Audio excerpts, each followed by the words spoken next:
Bismillahirrahmanirrahim.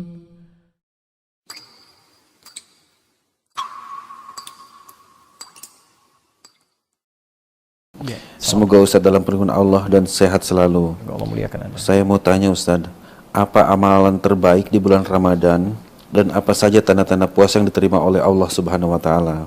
Dan satu lagi Ustadz, mohon promosikan channelku agar Baik. Ya. Baik, bismillah. Teman-teman dimanapun Anda berada, saudara-saudariku yang mungkin terhubung, baik di Indonesia, dari Medan, Lombok, Bengkulu, Palangkaraya, yang saya cintai, dan saudara-saudariku yang di Malaysia, juga beberapa negara yang bergabung. Ada pertanyaan, apa amalan terbaik Rasulullah SAW di bulan Ramadan? Dan ciri-ciri puasa seseorang diterima oleh Allah Subhanahu wa taala. Hadis riwayat Ibnu Abbas radhiyallahu taala anhuma, dari Nabi sallallahu alaihi wasallam, bersumber dari Nabi sallallahu alaihi wasallam ketika diamati oleh Ibnu Abbas, disampaikan kana Nabi sallallahu alaihi wasallam ajwadan nas wa ajwadu ma yakunu fi Ramadan. Adalah Nabi sallallahu alaihi wasallam itu orang paling baik, dermawan, dan bertambah kedermawanannya saat tiba Ramadan. Ya, kalau jud itu umumnya ke harta. Ya. Yang kedua, beliau menambah bacaan Qur'annya. Ya. Khina yalqahu Jibril fi kulli lailatin min Ramadan. Khususnya ketika Jibril datang setiap malam Ramadan, itu bertadarus dengan Nabi sallallahu alaihi wasallam. Ya, dua. Jadi satu hadis ini menunjukkan dua amalan. Satu, sedekah. Yang kedua, bacaan Al-Quran.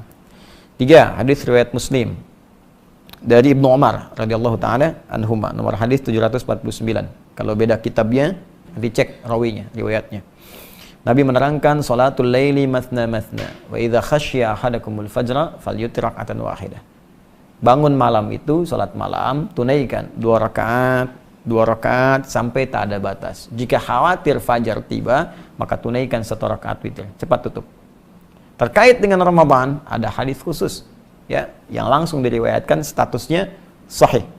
Statusnya sahih. Bahkan amalan salat malam ini redaksinya itu diserupakan identik dengan redaksi puasa.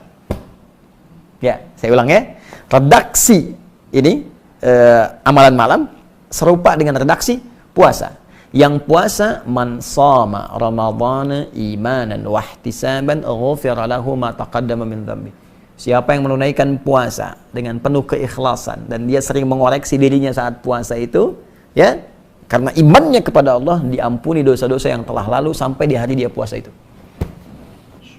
Itu punya dosa berapa banyak? Sama dengan saya, banyak. Nggak terhitung kan? Masuk kita Ramadan, di situ kita tunaikan karena Allah. Salah satu cirinya kita koreksi, introspeksi diri. Introspeksi, kurangnya apa, salahnya apa. Terus banyak istighfar. Tunaikan, berusaha ikhlas puasa. Begitu kita mengingat dosa, istighfar, jatuh air mata kita, ampunan diturunkan oleh Allah sampai hari itu. Kalau antum meninggal pas di hari itu, dosa udah gugur, dapat langsung pahala puasa. Dosa 0, pahala muncul. Mau? Insya Allah hari pertama langsung meninggal. Kalau tiba ajal, kalau tidak ya belum tentu. Ya, nah, kalau puasa siang malam, siang, nggak ada puasa malam. Ya, awas, ini penting saya katakan. Tsumma atimmus siyama ilal lail. Al-Baqarah 187. Sempurnakan puasa itu sampai ila muqaddimatil lail, pembuka malam. Pembuka malam itu maghrib. Kalau sudah masuk malamnya, namanya isya. Nah, awas, ini penting saya sampaikan karena ada yang terlampau soleh puasa sampai isya. ada satu sekte itu puasa sampai isya, itu terlampau soleh. Nabi aja buka maghrib, dia Nabi bukan puasa sampai isya. Ya. Nah, jadi karena puasa siang, yang kedua ada amalan malam. Redaksinya sama persis dengan yang tadi, cuman berubah wujud amalannya.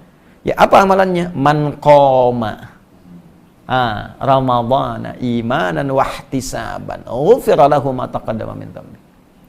Puasa siang, ente diampuni siangnya. Apakah langsung seketika peluang dosa hilang? Belum tentu, karena setannya pun tidak berhenti sebelum Anda meninggal. Gitu. Boleh jadi siangnya diampuni, sampai maghrib tuh, diampuni dosa. Habis maghrib, keluar gibah. Siapa sih yang ngadan jelek banget? Jelek banget, ya, baru diampuni dosa, dan muncul lagi tuh. Ya. Ya, itu. Bagaimana cara menutupnya? Man qama Ramadan. Siapa yang bangun malam? Nah, bangun malam di Ramadan, qiyam Ramadan. Ya, tunaikan dengan tenang, nikmat, sehingga ada sentuhan ke jiwa, ke ruh. Ruh itu bahasa Arab. Ya, Quran surah ke-17 ayat 85. Yas'alunaka 'anir ruh. Qul ruh min amri rabbi wa ma utitu minal ilmi illa qalil. Ruh itu ya dari kata roh ya ruh. Ya. Nah, kalau Anda mendapatkan sesuatu yang berdampak pada ruh, enak, tenang. Saya duduk dulu, itu sholatnya berpengaruh pada jiwa, gitu kan? Nah, itu disebut tarwihah namanya. Tarwihatun. Jadi saat sholat ada getaran ke jiwa enak, terus istirahat sebentar, sholat lagi, tarwihah. Kalau berkali-kali dijamakan namanya tarawih. Nah, kan? Baik, malam Ramadan ada sholat apa? Tarawih. Nah, tarawih itu sifatnya. Jadi tunaikan sholat dengan tenang. Ya, ada dampak ke jiwa, itu maksud tarawih. Ya. Jadi kalau kita punya getaran ke jiwa, tenang, nyaman, nah itu sifatnya disebut apa? Tarawih. Kalau dalam sholat itu sampai kita tobat, sujud, doa, begitu tobat jatuh air mata, diampuni dosa sampai malam itu. Dari semua perjalanan hidup kita sampai di situ. Nah, itu disebut tarawih. Nah, jadi jangan tergesa-gesa. Ya, ada orang sholat 11 rakaat 1 jam. Masa yang 23 7 menit? Allahu Akbar, Allahu Akbar, Allahu Akbar, ya. Nah, itu ya. Nah, jadi walaupun secara fikih mungkin bisa benar, tapi nilai tarawihnya bisa hilang. Secara fikih mungkin bisa benar, bacaan cepat mungkin bisa saja. Tapi nanti ada beberapa bagian-bagian yang hilang. Tumanina apa dan sebagainya. Ya, nggak usah jauh-jauh, Nabi aja kan nggak begitu gitu. Ya, pelan-pelan. Nah, kembali kepada tadi, jadi amalan apa yang dikerjakan saat Ramadan? Kita rinci tadi. Ya, masih ingat yang pertama tadi kan ada 2, sedekah. Ya, karena itu siapkan dari sejak sekarang. Tabungan kita pelan-pelan. Tidak harus uang, makanan ya. Yang kira-kira nanti bisa dikonsumsi. Sekarang banyak saudara-saudari kita terdampak dengan situasi sekarang itu. Yang kekurangan makanan, berbagi, terapkan. Kita bikin program yang amin itu, Ansar Muhajirin itu ya. Alhamdulillah teman-teman dimanapun Anda berada, kami telah kirimkan bagian pertama ke saudara-saudari kita Indonesia yang ada di Malaysia, sudah sampai, semoga bermanfaat. Dan juga untuk teman-teman kita coba bersabar ya dalam situasi ini. Saya sarankan semua yang Allah titipkan sehingga terasa lebih. Bukan kaya, ingat. Awas ya, awas, yang kaya itu Allah, Anda cuma dapat titipan. Dan itu dihisab oleh Allah Subhanahu wa taala. Jadi sebelum itu dipindahkan pada orang lain, gunakan secara baik ya untuk memberikan kebaikan kepada keluarga kita, keluarga terdekat dan yang jauh samping-samping kita. Bersinergi. Nah, kata Nabi, ayo berbagi saat Ramadan walaupun cuman sehirup air, 1 kurma. Ya, itu bahasa majas ya. Jangan gini misalnya aqua 1 sedot udah kan kok cuma sedot ya hadis Nabi kan tidak. Ya, jadi itu majas kiasan ya, batas kiasan lah. Jadi walaupun air kita bagikan ya, kurma kan kurma nggak harus dimasak lagi ya. Jadi bisa langsung. Tapi yang matang. Ya, jangan kurma yang mentah itu kan. Oh ini kok mentah ya, tunggu sampai buka mungkin matang kan ya. Tidak begitu. Ya, jadi kasihkan yang bisa dikonsumsi. Jadi 1 sedekah, nilainya tinggi. Kemudian Quran. Ya, Nabi aja sampai hatam Ramadan itu sekali. Ketika akan wafat 2 kali hatam. Ya, tadarus, pahami artinya ya dengan baik, baca dengan bagus. Yang ketiga tadi salat malam, hidupkan. Ya, itu amalan diantara yang dianjurkan Nabi Sallallahu Alaihi Wasallam. Dan ada kalimat muhasabah. Muhasabah itu introspeksi diri, ya, minta ampunan dari dosa. Yang kelima memperbanyak doa. Perbanyak doa itu ada di Quran surah kedua dalam rangkaian ayat Ramadan ayat 186. Memperbanyak doa pada Allah. Tobat, perbanyak doa. Nanti ada buku saya tentang makna ayat puasa. Itu membahas ayat puasa dari ayat Al-Baqarah 183 sampai 187. Dan setiap hurufnya. Saya ayyuhalladzina amanu, ya berapa kali disebutkan di Quran, maknanya apa dan sebagainya sampai ayat 187. Jadi secara singkat itu amal-amalannya. Yang terakhir, apa tandanya puasa seseorang diterima oleh Allah Subhanahu wa taala? Tanda paling singkatnya ada perubahan pada nilai takwanya. Itu yang disebutkan secara langsung dalam ayat 183 di surah Al-Baqarah di ujung ayatnya.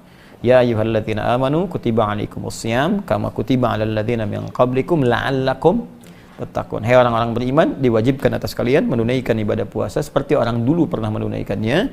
Tujuan puasa itu supaya kalian menjadi orang takwa. Orang takwa. Kemarin saya bahas kan di pertemuan yang lalu. Apa manfaatnya jadi orang takwa? Bisa banyak bahagia. Wattaqullaha la'allakum tuflihun. Apa manfaat takwa? Bisa mudah hidup. Wa may yattaqillaha yaj'al lahu makhraja. Rizki mudah wa yarzuqhu min haitsu la yahtasib. Ilmu meningkat. Wattaqullaha yu'allimukumullah. Dosa diampuni, ya. Yukaffir anhu sayyiati. Jadi dihapuskan dosa-dosa, itu orang takwa. Nah, jadi kalau dia berhasil puasanya, maka ketakwaannya meningkat. Apa ciri takwa itu? Kembali ke Al-Baqarah yang kemarin kita kaji. Keimanan meningkat, salat menjadi rajin, alladzina yu'minuna bil ghaib, ya wa yuqimunas shalah, salatnya jadi rajin. Sebelum puasa, mohon maaf, hanya yang fardu-fardu. Saat puasa dilatih menunaikan sunnah. Gini. Anda makan tiap hari pakai kerupuk selama sebulan. Selesai. April selesai, kerupuk sampai 30 hari. Bulan Mei pertama kali makanan saya hidangkan, cuman kerupuknya saya nggak kasih. Kira-kira komen pertama apa? Mana kerupuknya? Ada kerinduan kan? Sekarang selama 30 hari, Anda mengamalkan ini. Malam sholat malam, 30 hari terus. Baca Quran. Jadi menurut saya aneh kalau selesai Ramadan, nggak ada yang rindu dengan amalan itu. Pasti akan ketahuan. Makanya puasa itu luar biasa. Dahsyat puasa itu. Puasa itu sangat dianjurkan oleh para ulama melihat pada asarnya, dampaknya. Di puasa itu satu-satunya amalan yang bisa menggabungkan amalan-amalan lain sekaligus mencegah orang berbuat dosa saat puasa. Ya, coba saat tidak puasa ada orang minta belum tentu diberi, padahal depan mata. Saat puasa jangankan di depan mata, yang tak kelihatan di data berapa fakirnya di sini, berapa miskinnya, pengen sedekah fitrah. Saat tidak puasa jangankan sholat sunnah, sholat fardu tertinggal masih biasa bagi sementara orang. Saat puasa, jangankan sholat fardu, tertinggal sunnah, gelisah. Betapa banyak ibu-ibu, mak-mak dulu dan sekarang, rebutan saf pertama untuk tarawih. Sampai nyimpan sejadah. Ya, mengkapling tempat dengan sejadah untuk tarawih. Bukan isanya. Ya, punten abi di dianya. Itu untuk tarawih tuh. Ya. Apa hukum tarawih? Sunnah kan? Tuh. Tapi berdampak nggak setelah itu? Ya. Dan puasa itu bisa mencegah orang maksiat. Orang korupsi bisa libur dulu puasa. Pencuri nggak nyuri dulu. Ya, pembohong nggak bohong dulu. Karena ada dorongan dalam jiwanya, takut batal minimal puasanya. Setelah puasa, hilanglah kebiasaan buruknya itu. Makanya saya sering katakan, pemarah pun saat puasa, itu bisa nggak marah. Antum pemarah misalnya, marah. Buka jam 6. 6 kurang seperempat, ada yang provokasi, dasar begini. Diam aja antum. Istri nanya, Pak, tumben gak marah? Habis maghrib tar. Nah itu ya. Nah, jadi ciri-ciri puasa itu bertambah ketakwaan dengan ukuran amal saleh. Karena takwa tidak disebutkan dalam Al-Quran kecuali bersanding dengan amal saleh. Ya, puasa ujungnya takwa. Haji dibuka dengan takwa. Al-hajju asyhurun ma'lumat, faman farada fihinna al-hajja fala rafatha wala fusuqa wala jidala fil hajj. Wa ma taf'alu min khairin ya'lamuhu Allah wa tazawwadu fa inna khairaz zadi taqwa. Al-Baqarah 197. Salat takwa, haji takwa, umrah takwa, puasa takwa. Jadi orang takwa itu cirinya melekat pada amal salehnya. Ya. Allah taala adam. Bismillah.